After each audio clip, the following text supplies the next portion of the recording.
Hello students, how are you. शुरू करते हैं आज की क्लास। आज हम एक नया चैप्टर शुरू करेंगे, अपना चैप्टर नंबर 3, दो चर वाला रैखिक समीकरण युग्म, linear equation system into variables. अब देखो इसका मीनिंग समझते हैं। दो चर, टू वेरिएबल्स। कितने वेरिएबल्स होंगे, कितनी चर राशियाँ होंगी? दो होंगी, टू होंगी। जो अपनी इक्वेशन होगी, जो समीकरण होगा, वो क्या होगा? रैखिक होगा, लीनियर होगा। 9th क्लास में हम इसके बारे में पढ़ चुके हैं, ठीक है। 9th क्लास में था अपने पास, ठीक है। तो हमने पढ़ा था कि यह जो रैखिक समीकरण है, इसकी जो स्टैंडर्ड फॉर्म है वो है ax plus B Y plus C equal 0, ठीक है ना। 9th क्लास में चैप्टर था अपने ये दो चर वाले रैखिक समीकरण, linear equation in two variable. यहाँ हमें सिस्टम के बारे में पढ़ना है, युग्म के बारे में पढ़ना है। 9th में हमने सिर्फ इक्वेशन के बारे में पढ़ा था। तो दो वेरिएबल्स होंगे, दो चर राशियाँ होंगी, तो एक तो x हो गई और एक y हो गई। तो जो स्टैंडर्ड फॉर्म है इसकी वो क्या है? ax plus B Y plus C equal 0 है। और साथ में हमने इसमें देखा था कि a and b both are not equal 0, ठीक है। न तो a 0 हो सकता है इसमें और न ही b 0 हो सकता है। हाँ, c 0 हो सकता है, c में कोई प्रॉब्लम नहीं है। तो ये इतनी बात हमने पढ़ रखी थी, है ना। फिर हमने क्या किया था, इसका ग्राफ बनाना सीखा था कि अपने को यदि ये एक इक्वेशन दे दे, ये एक इक्वेशन दे दे, समीकरण दे दे, तो हम इसका ग्राफ किस प्रकार से प्लॉट करेंगे। ग्राफ बनाना हमें अच्छे से आना चाहिए, क्योंकि इस चैप्टर का जो इम्पोर्टेंट क्वेश्चन है वो अपना यही है। तो पहले हम इसमें ये सीख लेते हैं, एक बार फिर से रिपीट कर लेते हैं। यदि में आता है तो बहुत अच्छी बात है, यदि नहीं आता है किसी स्टूडेंट को तो वो भी इसको अच्छे से सीख लेगा। तो सबसे पहले हम क्या करते हैं, एक बार ग्राफ बनाना सीखते हैं, फिर हम इसमें आगे की बातें करेंगे। जो अपना टॉपिक है उसकी बात हम बाद में करेंगे। जैसे मैं एक एग्जांपल लेता हूँ। मैंने एक इक्वेशन ले ली, 2x plus 6y plus 8 equal 0। ये हमने एक इक्वेशन ले ली, ठीक है। कोई भी ले सकते हैं, कैसी भी। हमें क्या करना है, इसका ग्राफ प्लॉट करना है। अब जैसे ये मैंने इक्वेशन लिख दिया, इसमें तो इसकी जो ईच टर्म है वो 2 से डिवाइड हो रही है ना। तो चलो मैं इसको 2 से डिवाइड करके लिखता हूँ, x प्लस 3y प्लस 4। एक सिंपल सी इक्वेशन ले लेते अपन। चलो इसको छोड़ो, एक बिल्कुल सिंपल सा इक्वेशन ले लेते अपन, x प्लस वाई इक्वल 8। बिल्कुल सिंपल सा इक्वेशन ले लिया मैंने, या मैं इसको लिख दूँ 2x प्लस वाई इक्वल 8। फटाफट से हम अपना काम कर लेते हैं, ठीक है ना। तो 2x प्लस वाई इक्वल 8, मैंने ये इक्वेशन ले ली और अब हमें क्या करना है, इसका ग्राफ खींचना है, ठीक है। अब ग्राफ खींचना है तो देखो क्या करना है, ये जो इक्वेशन है इसमें अपने पास दो चर हैं, टू वेरिएबल्स हैं, x एंड y। अब हम क्या करेंगे, इस इक्वेशन में यदि एक वेरिएबल की वैल्यू पुट करेंगे तो जो सेकंड वेरिएबल है उसकी वैल्यू हमें मिलेगी। यदि y की वैल्यू रख दें तो x की मिलेगी, x की वैल्यू रख दें तो y की मिलेगी। मैं इस इक्वेशन को थोड़ा सा ऐसे एडजस्ट कर लेता हूँ, y इक्वल 8 माइनस 2x।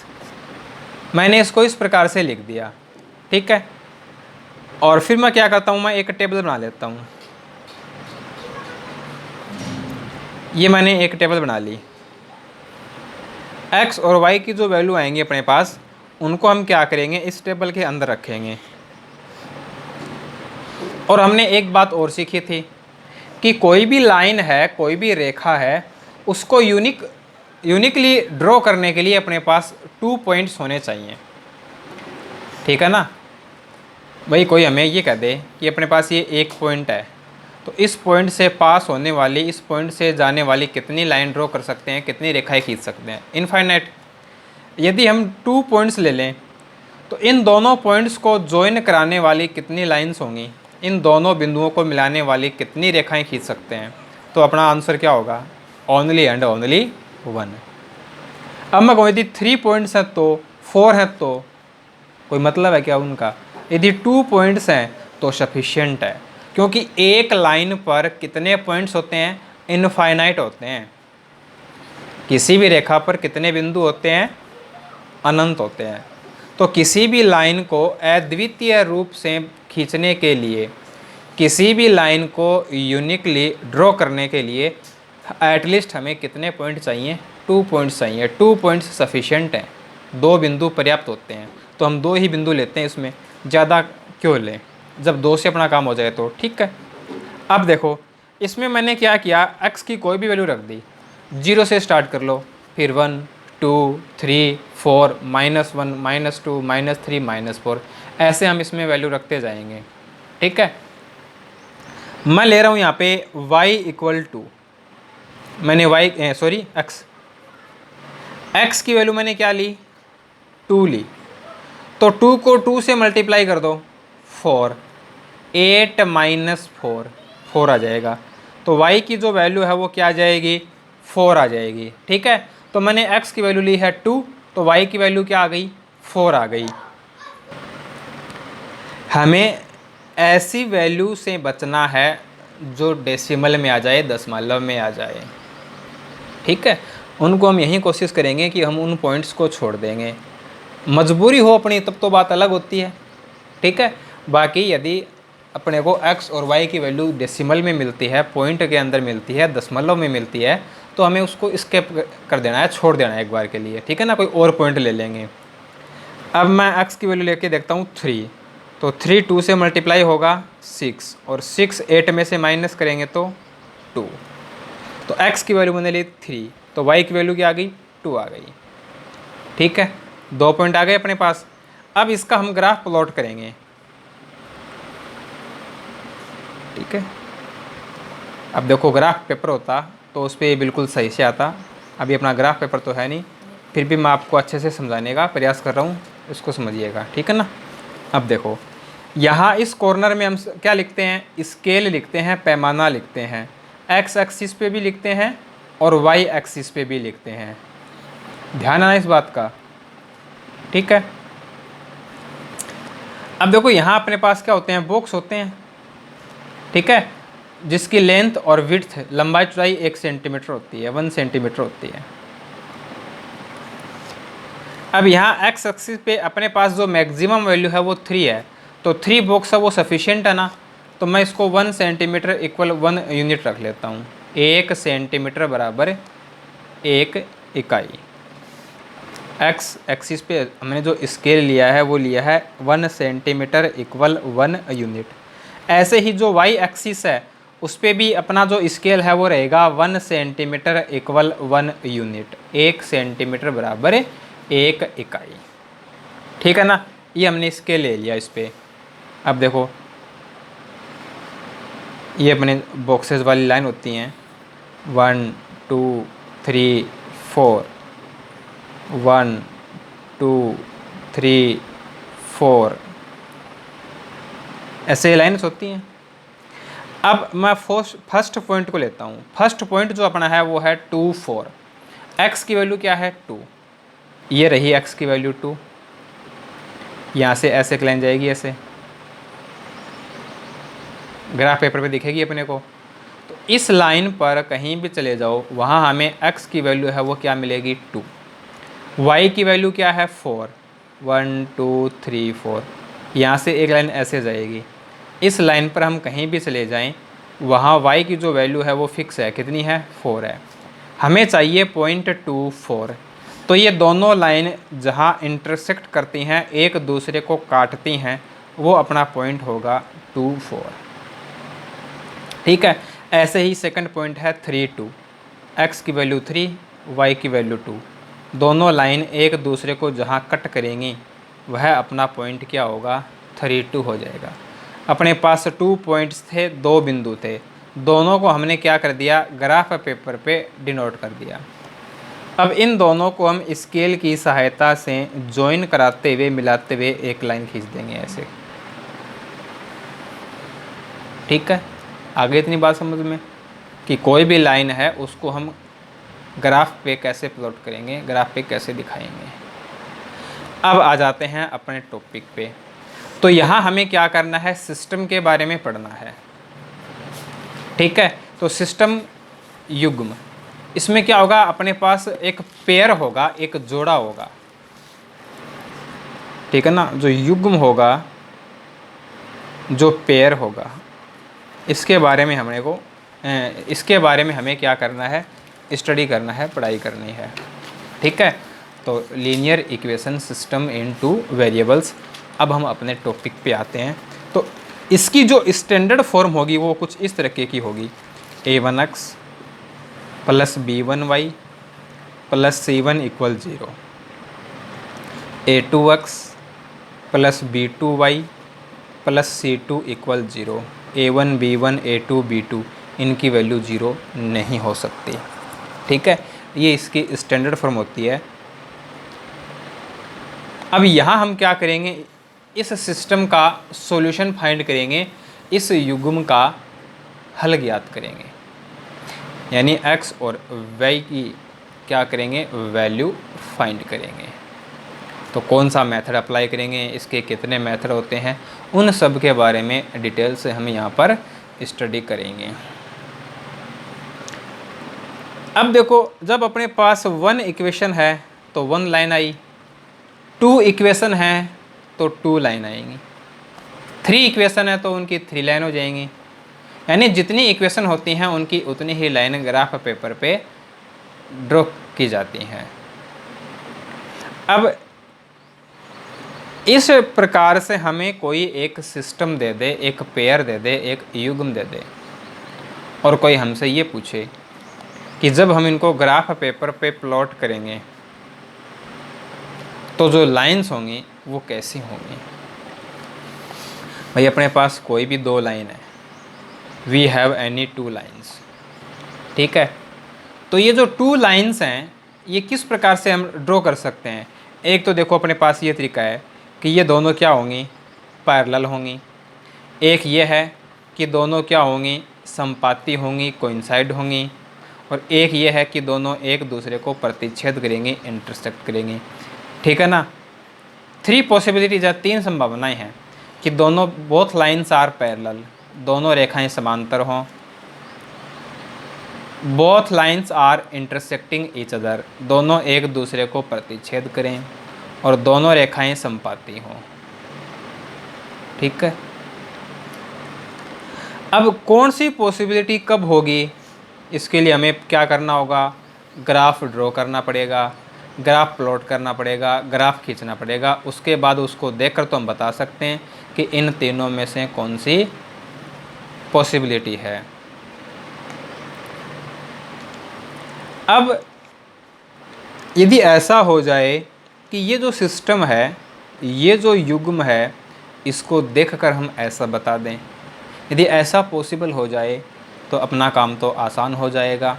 तो इनको देखकर हम इजीली यह बता सकते हैं कि हम जो रेखाएं खींचने वाले हैं वो कैसी होंगी।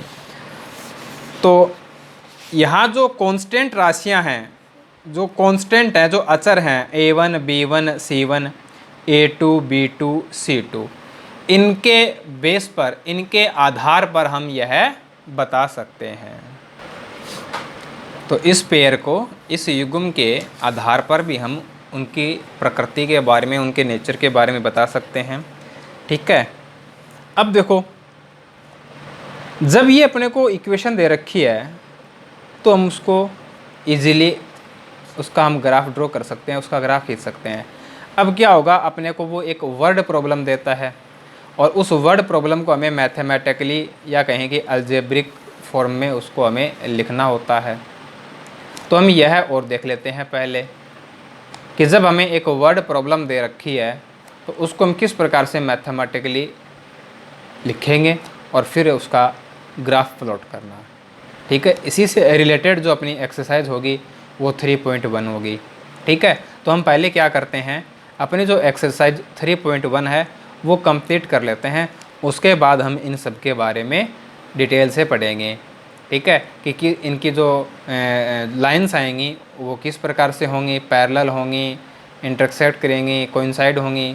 ठीक है, और इनका जो सॉल्यूशन होगा वो कैसा होगा उसके बारे में भी हम स्टडी कर लेंगे। ठीक है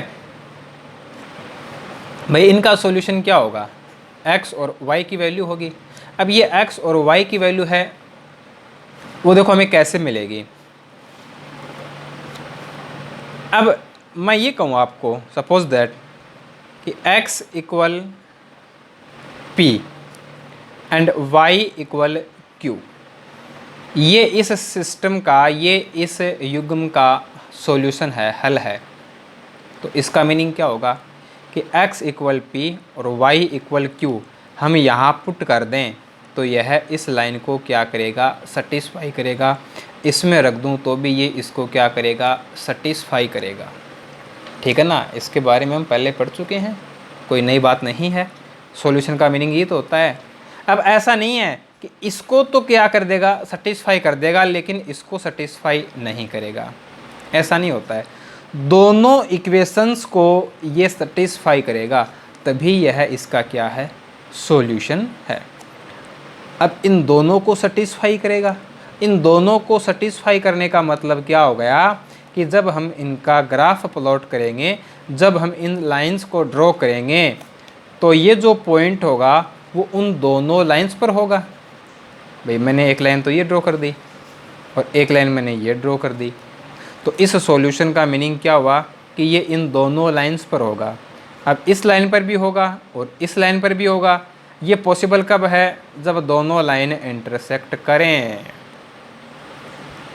ठीक है ना, सॉल्यूशन का मीनिंग क्या है कि उन लाइंस का कॉमन पॉइंट, दोनों रेखाओं का उभयनिष्ठ बिंदु ही युग्म का हल होगा।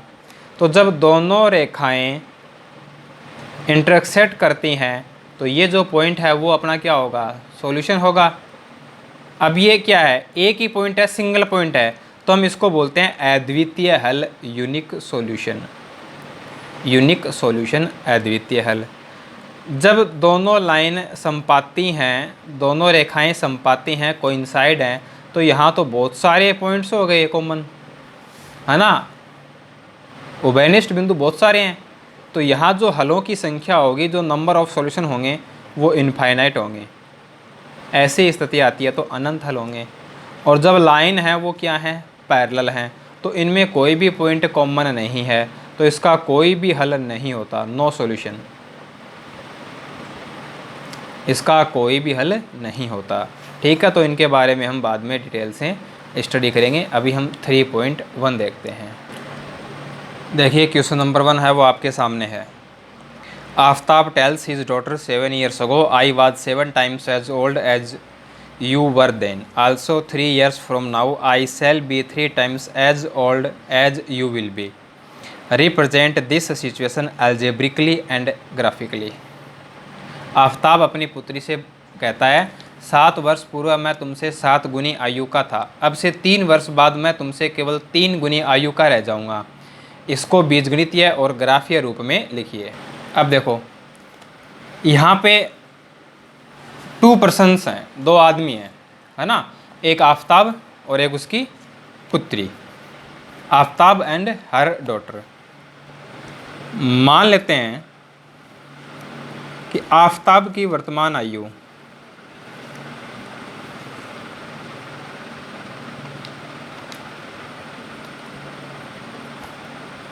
एट प्रेजेंट बात करेंगे हम तो x वर्ष है।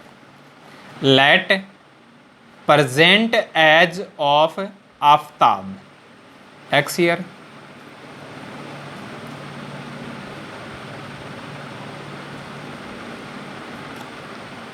आफ्ताब की पुत्री की वर्तमान आयु, इसको हम y ईयर्स बोल देते हैं। 2 वेरिएबल्स लेने हैं अपने को, ठीक है।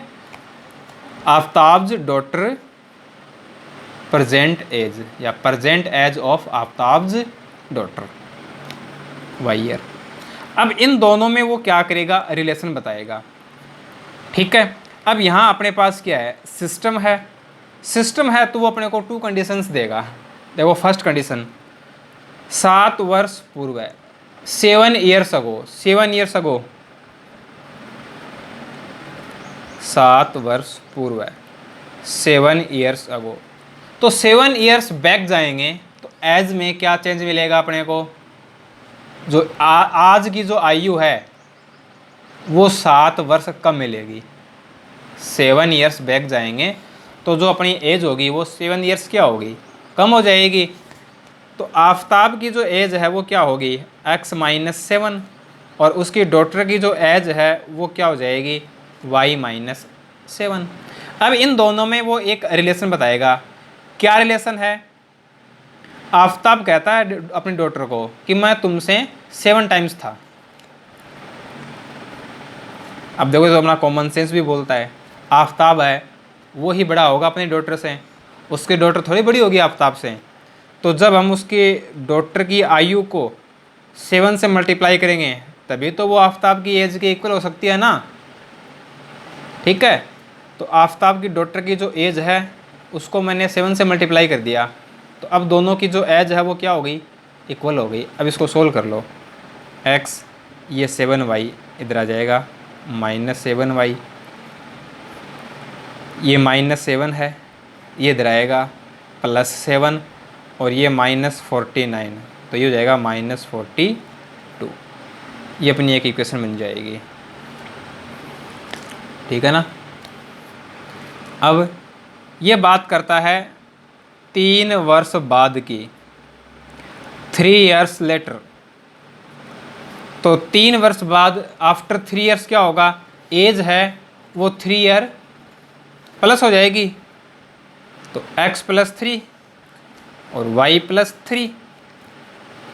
अब इन दोनों में देखो क्या रिलेशन होगा, क्या बता रहा है,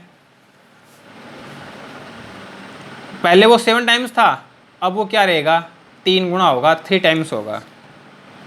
यदि उसकी डॉटर की एज को 3 से मल्टीप्लाई कर दें तो दोनों की एज क्या हो गई, इक्वल हो गई। तो x + 3 ये बन जाएगा 3y + 9, x 3y इधर आएगा, -3y, 3 इधर आ जाएगा, माइनस हो जाएगा, 9 - 3 क्या आ जाएगा, 6 आ जाएगा। तो हमने इसको मैथमेटिकली तो लिख दिया, अलजेब्रिकली तो लिख दिया। अब हमें इसका ग्राफ और प्लॉट करना है बस। अब ग्राफ प्लॉट करना है तो देखो इक्वेशन 1 से हम एक टेबल बना लेते हैं। फ्रॉम इक्वेशन 1 x = 7y - 12 है।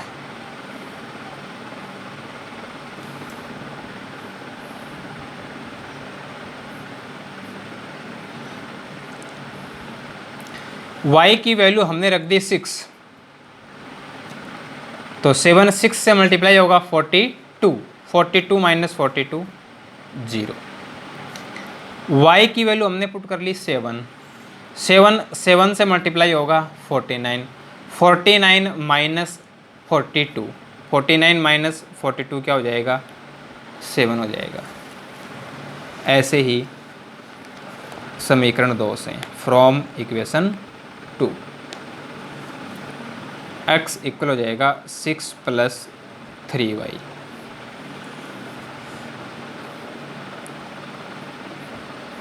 y की वैल्यू 0 पुट कर दो, x की आएगी 6, y की वैल्यू -1 पुट कर दो तो ये -3 बन जाएगा, और 6 - 3 क्या होगा, 3 होगा। अब इसका ग्राफ प्लॉट करते हैं। अब देखो इसका ग्राफ प्लॉट करें, फर्स्ट टेबल पे आ जाओ एक बार के लिए अपने। ठीक है, तो फर्स्ट जो पॉइंट है वो है 0 6, x की वैल्यू 0, y की वैल्यू 6। x की वैल्यू 0 y एक्सिस पे होती है, और y की वैल्यू है 6, ये रहा 6, ये पॉइंट हो गया अपना।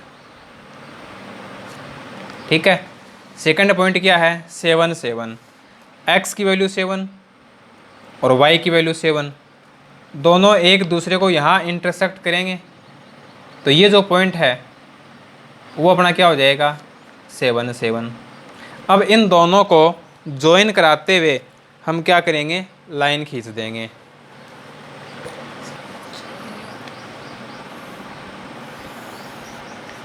ठीक है, ये इसका ग्राफ हो गया, ये हमने इसमें लाइन ड्रॉ कर दी। अब देखो सेकेंड टेबल पे आ जाओ। फर्स्ट पॉइंट क्या है, 6 0, एक्स की वैल्यू 6 और वाई की वैल्यू 0, यहाँ होगी, ये पॉइंट हो गया। सेकेंड है 3 -1, एक्स की वैल्यू 3, वाई की वैल्यू -1, तो एक्स की वैल्यू 3 और वाई की वैल्यू -1, ये पॉइंट होगा। अब इन दोनों पॉइंट्स को क्या करना है, ज्वाइन करवाना है, मिलाना है। तो इस प्रकार से हम क्या करेंगे, इन दोनों लाइंस को, थोड़ा सा गलत हो गया यहाँ पे है ना, थोड़ी सी गलती हो गई यहाँ पे।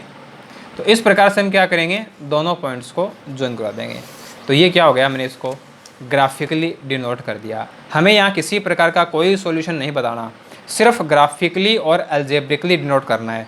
तो ये तो हो गया इसका अलजेब्रिक फॉर्म और ये हो गया ग्राफिक फॉर्म।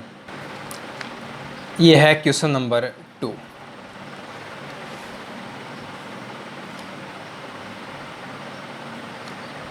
ठीक है, क्वेश्चन नंबर 2 है, उसको आप पढ़िए, देखो क्या है, क्या दे रखा है। क्रिकेट टीम के कोच ने 3,900 रुपये में 3 बल्ले 6 गेंद खरीदी। बाद में उसने एक और बल्ला और उसी प्रकार की 3 गेंदें 1,300 रुपये में खरीदी। इसको बीजगणितीय और ज्यामितीय रूप में व्यक्त कीजिए। ठीक है, ये अपना क्वेश्चन नंबर 2 है। ठीक है, अब हम इसका सॉल्यूशन देखते हैं। अब देखो इसके अंदर अपने पास एक तो बॉल है और एक बैट है। ठीक है, तो माना एक बल्ले या बैट, ठीक है, एक बल्ले का मूल्य ये तो है x रुपये और एक गेंद का मूल्य है y रुपये।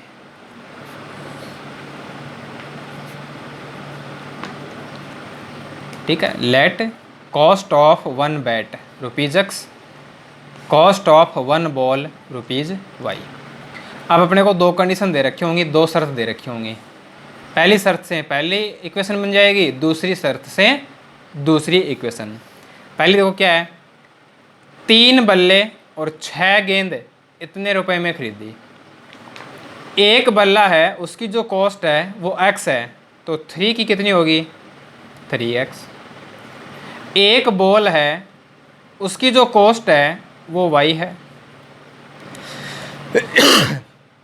तो 6 बॉल की कितनी होगी, 6y। ये तो बैट की हो गई, ये बॉल की हो गई, तो टोटल कितना हो जाएगा, ये टोटल हो गया। लेकिन हमें जो टोटल है वो कितना बताया है, 3900 बताया है। ये बन गई फर्स्ट इक्वेशन। अब देखो ये 3 से डिवाइड हो रही है, तो 3 से डिवाइड कर दो इसको, x + 2y = 1300। ये अपनी इक्वेशन 1 हो गई। अब सेकंड कंडीशन देखो,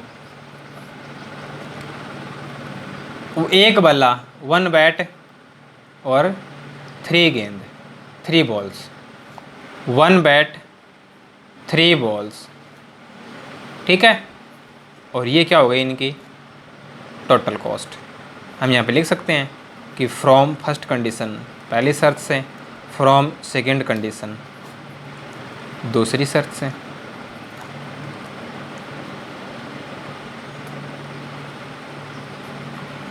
ये क्या हो गई, इसकी सेकंड कंडीशन हो गई। अब ये इक्वेशन 1 है, ये इक्वेशन 2 है। क्या करना है, ग्राफ प्लॉट करना है। अब देखो इक्वेशन 1 को हमने ऐसे लिख लिया। अब यहाँ हम y की वैल्यू 300 पुट कर देते हैं। ठीक है, तो y की वैल्यू हमने 300 पुट कर दी, 300, तो 2 से मल्टीप्लाई करेंगे, 600 माइनस कर दो 700। ठीक है, अब मैं y की वैल्यू 400 पुट कर देता हूँ, तो 2 से मल्टीप्लाई होगा 800, 1300 में से माइनस कर देंगे 500। ठीक है, तो मैंने कुछ ऐसे पॉइंट्स लिए हैं कि जो दोनों वैल्यू हैं वो लगभग एक आसपास आ जाएं। ठीक है ना। अब देखो y की वैल्यू मैं 0 लूँगा, 1 लूँगा, 2 लूँगा, तो जो x की वैल्यू आएगी वो काफ़ी बड़ी आएगी, तो मैंने y की जो वैल्यू है उसको भी क्या कर दिया, थोड़ा खींच के ले लिया।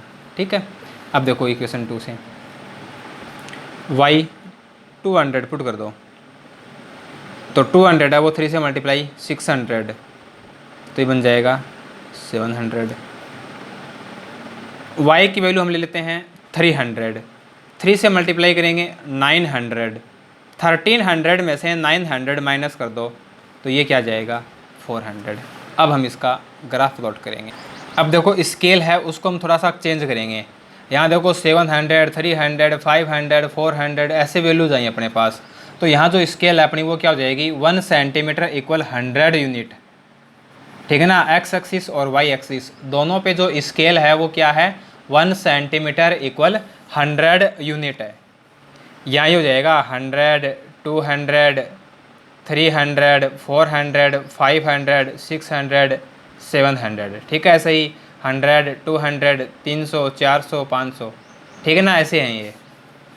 अब देखो फर्स्ट पॉइंट क्या है 700, 300, x की वैल्यू 700 और y की वैल्यू 300, दोनों एक दूसरे को यहाँ इंटरसेक्ट करते हैं, ये पॉइंट हो गया। सेकंड है 500, 400, 500, 400, यहाँ इंटरसेक्ट कर रहे हैं तो ये पॉइंट हो जाएगा। अब दोनों को स्केल की सहायता से क्या करेंगे जॉइन करवा देंगे। ठीक है, अब सेकंड देखो x की वैल्यू 700, y की वैल्यू 200, तो 700, 200 x की वैल्यू और ये y की वैल्यू यहाँ पे इंटरसेक्ट। सेकेंड पॉइंट है 400, 300, x की वैल्यू 400 और y की वैल्यू 300, यहाँ इंटरसेक्ट करेंगे। अब इन दोनों को स्केल की हेल्प से ज्वाइन करा देंगे। ठीक है, ये हमने इसको ग्राफिकली डिनोट कर दिया। अब देखिए अपना क्वेश्चन नंबर 3 आपके सामने है, ये है क्वेश्चन नंबर 3।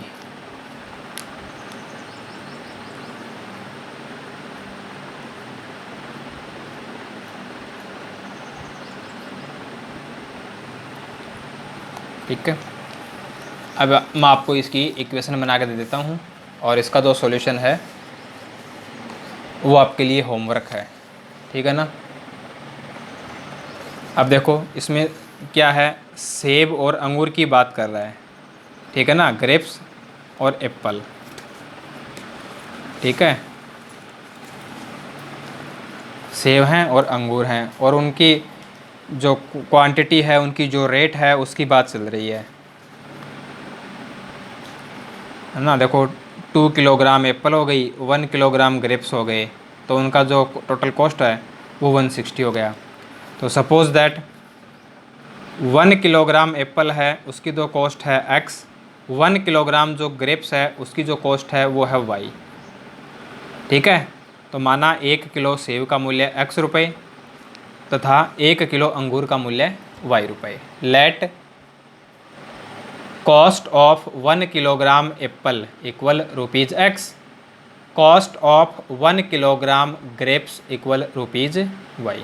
फर्स्ट जो अपनी कंडीशन होगी उससे फर्स्ट इक्वेशन बनेगी और जो सेकंड कंडीशन होगी उससे सेकंड इक्वेशन। अब देखो फर्स्ट इक्वेशन में क्या है, फर्स्ट कंडीशन में क्या है 2 kilogram Apple 1 kilogram grapes. 2 kilogram Apple 2x, 1 kilogram grapes y, total दोनों का सम हो जाएगा और ये अपने को कितना बताया है 160 बताया है, तो ये बन जाएगी इक्वेशन 1। सेकंड है 4 किलोग्राम एप्पल 2 किलोग्राम ग्रेप्स। ठीक है, और ये इनकी टोटल रेट हो गई, लेकिन ये कितनी बताई है 300। 2 से डिवाइड हो रहा है तो इसको 2 से डिवाइड कर दो तो ये बन जाएगा 2x प्लस वाई इक्वल 150, ये बन जाएगी इक्वेशन 2। अब इसको हम क्या करेंगे ग्राफिकली रिप्रेजेंट करेंगे। ठीक है, तो 3.1 है, ये जो क्वेश्चंस हैं वो हम 9th क्लास में पढ़ चुके हैं। बस वहाँ पे अपने पास सिंगल इक्वेशन थी, यहाँ पे अपने पास डबल इक्वेशन हो गई। तो इक्वेशन हैं वो तो कितनी भी हो सकती हैं, जो लाइन ड्रॉ करनी है उसका जो मेथड है वो तो सेम रहेगा। ठीक है। तो एक तरह से ये तो क्या हुआ, अपना जो 9th वाला चैप्टर है उसको हमने रिकॉल किया है, उसको हमने रिवाइज किया है। ठीक है। तो अब अपना जो सिस्टम होगा, इस सिस्टम के बारे में कि इसका सॉल्यूशन है वो क्या होगा, लाइंस जब हम ड्रॉ करेंगे वो कैसी होंगी, इसका सॉल्यूशन निकालने के लिए कौन कौन से मेथड्स हैं, इन सब के बारे में हम नेक्स्ट क्लास में डिस्कस करेंगे।